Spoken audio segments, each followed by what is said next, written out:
If you are expecting a standard passenger load, the pack flow selector can be selected to Normal. Changing the pack flow selector does not cause any change on the ECAM page.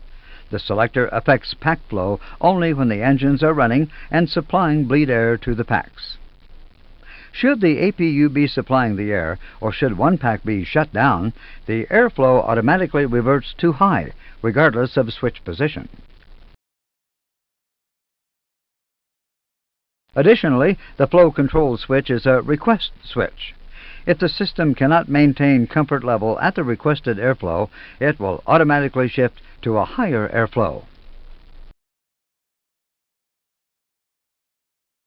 In situations of low passenger numbers, the pack flow selector can be set to low.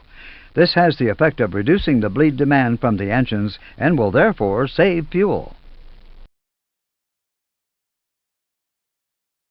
Occasionally, with a full passenger load and high ambient temperatures, it may be necessary to select high pack flow and cold to reduce the cabin temperature. Using high pack flow will increase the bleed demands from the engines and use more fuel. Once airborne, the flow selector should be returned to normal and the temperature selectors adjusted as required.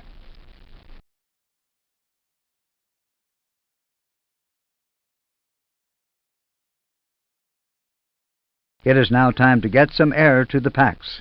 As the APU is already running, set the APU bleed to on and watch the ECAM indications.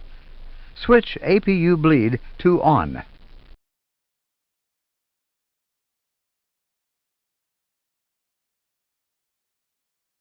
Notice the APU valve indication has changed to inline green.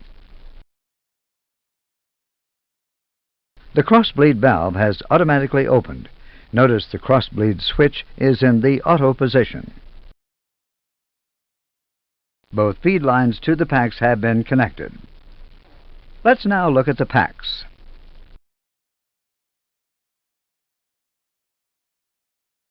Notice the fault lights are extinguished due to the air supply. The pack flow valves are opened. The pack flows increase. The bypass valves move.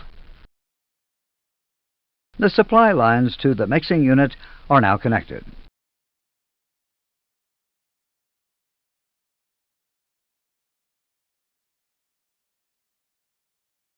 Both packs are now providing air conditioning.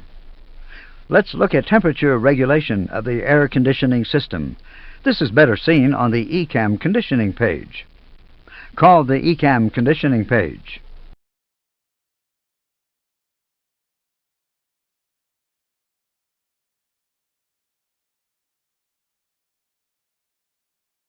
We will concentrate on the upper part of the page.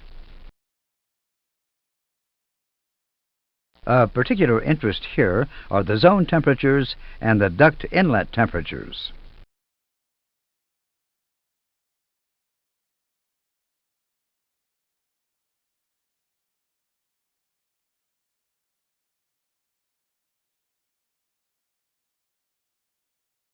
Temperature regulation is achieved the same way for all zones. We will demonstrate the concept using the cockpit zone as an example. The cockpit zone temperature selector is in the 12 o'clock position. In this position, a zone temperature of approximately 74 degrees is demanded.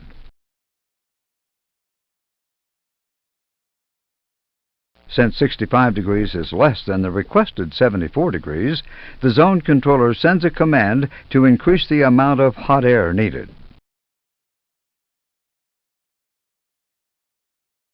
As a result, the trim air valve opens. The zone duct temperature increases as warm air is supplied to the cockpit zone, and the cockpit starts to warm up.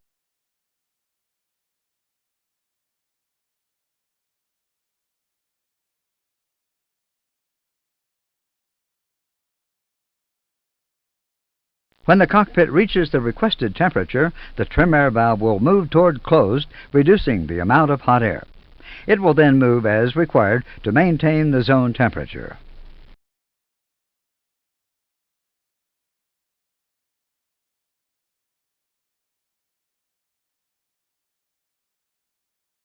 During engine start, pack valve operation is automatically terminated.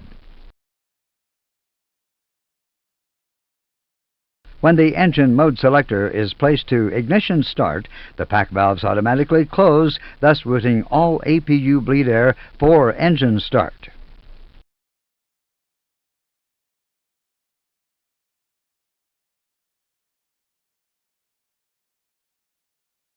After engine start, the pack valves reopen. Because the APU bleed valve is still open, the APU will furnish air for the packs.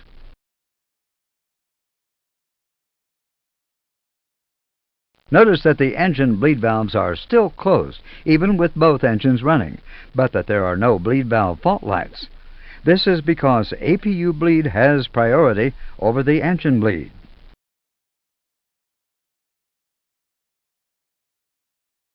In our example, the APU is no longer required.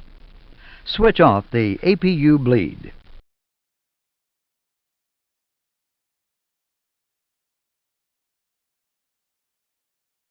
When the APU bleed switch is selected off, the APU bleed and cross bleed valves close.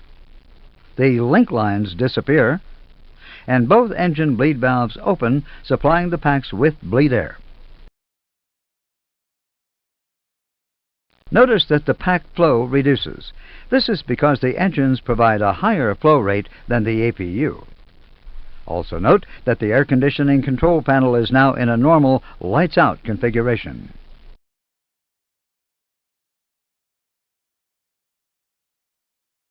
When the APU is shut down, the APU symbol on the bleed page is removed. The Fahrenheit temperature scale, UAL aircraft, reads from 64 degrees at cold, brisk, to 86 degrees at hot, toasty.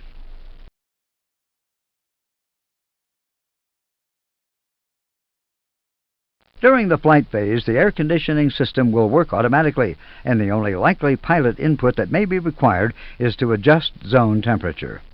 Let us assume that you wish to cool down the cockpit. To demonstrate, please select the cockpit zone selector to cold.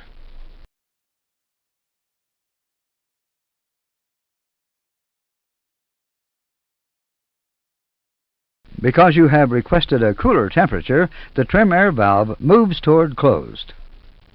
Cool air from the pack itself will supply the cockpit zone.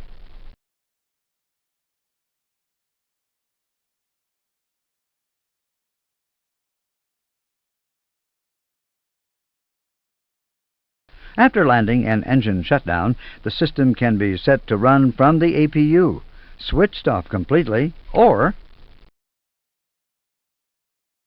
an external conditioning unit can be connected via a low-pressure connection point on the underside of the aircraft.